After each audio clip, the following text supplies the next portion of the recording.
بسم اللہ الرحمن الرحیم۔ سردی کا موسم ہے اور جو لوگ نماز کے پابند ہیں انہیں کم از کم 5 وقتہ وضو کرنا ہی پڑتا ہے، موزے استعمال کرتے ہیں، تو کس طرح کے موزوں پر مسح درست ہے؟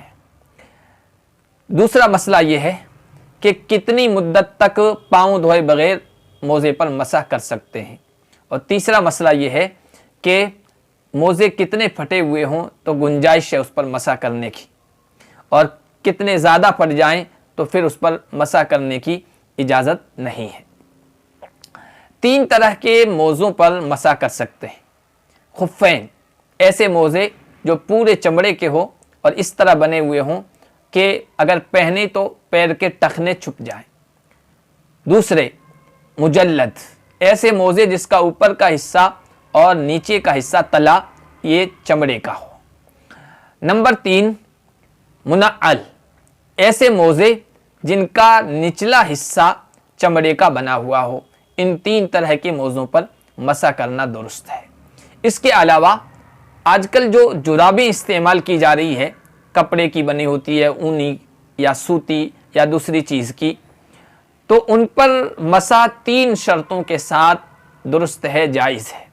پہلی شرط یہ ہے کہ وہ اتنے ثقیل ہوں، اتنے موٹے ہوں کہ اگر ان پر پانی گرے یا گرایا جائے اندر سرایت نہ کرے، چمڑے تک، پاؤں تک نہ پہنچے۔ نمبر 2، وہ اتنے مضبوط ہوں کہ اگر جوتے کے بغیر 3-3.5 میل تک پیدل چلیں تو وہ پھٹے نہ اور پیر پر جمے رہیں۔ نمبر 3، وہ اتنے مضبوط ہوں اور اتنے گاڑے ہوں کہ دوسری چیز کا سہارا لیے بغیر، جیسے لاسٹک وغیرہ کا سہارا لیے بغیر، وہ پنڈلی پر ٹھہر سکیں، خود بذات خود ٹھہر سکیں۔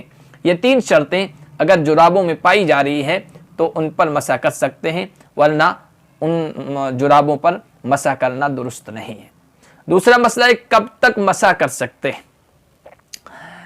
آدمی جب وضو کر کے موزے پہن لے، اب اس کے بعد جب پہلی مرتبہ وضو ٹوٹے گا، اس کے بعد سے اگر مقیم ہے، گھر پر ٹھہرا ہوا ہے، تو 24 گھنٹے تک اس پر مسح کر سکتا ہے، اور اگر شرعی مسافر ہے تو اس کے لیے 72 گھنٹوں تک، یعنی 3 دن 3 رات تک مسح کرنا درست ہے۔